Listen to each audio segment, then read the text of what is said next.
Alligator தொட்டியை நம்ம clean பண்ண போகிறோம். கஷ்டப்பட்டு நம்ம அலிகேட்டரை நாங்கள் பிடிச்சாச்சு. இனி அதை க்ளீன் பண்ணி பின்னியே அதை இங்கே விட்டுறணும்.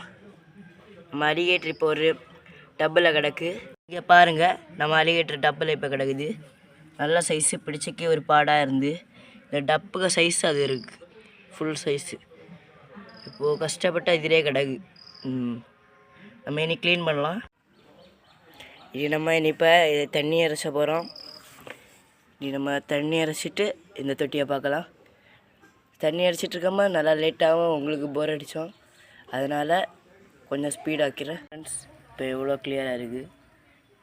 உங்களுக்கு சில கிளியராக தெரியாது, ஏன்னா வெயில் இங்கே நல்லா இருக்குது.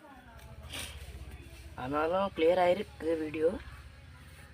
இனி நம்ம தண்ணியில் நிரப்ப போகிறோம். பாருங்க, கரெக்டாக 4 முகமும் கிளியராக தெரியுது.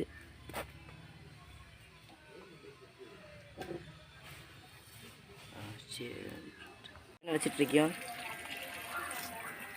சீக்கிரம் தண்ணி நினச்சிட்டு ஒரு அரை மணிக்கு ஒரு டேங்க் செட் ஆக்கணும். செட் ஆகிட்டு அடுத்து நம்ம அலிகேட்டருக்கார ரிலீஸ் பண்ணலாம்.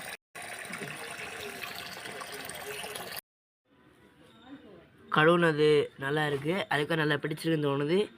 இன்னைக்கு கொஞ்ச நேரம் அது செட் ஆகும், அப்படியே இருக்கும். அடுத்ததான் அது கொஞ்சம் கொஞ்சமாக செட் ஆகி நல்லா ஆக்டிவாக இருக்கும். இனி அடுத்த வீடியோவில் நம்ம பார்க்கலாம். போன வீடியோவில் நம்ம அணில் ரெஸ்கியூ பண்ணிய வீடியோ போட்டிருந்தோம். அந்த வீடியோவில் அணிலுக்கு மருந்து கொடுத்துட்டு நாங்கள் அணிலை விடலான்னு பார்க்கும்போது அதே ஓடிட்டு நாங்கள் வீடியோ எடுக்கலை. நம்ம வேறு எதாவது ரெஸ்கியூ பண்ணம்ப அடுத்த வீடியோ போடலாம். அடுத்த வீடியோ சொல்லி பார்க்கலாம்.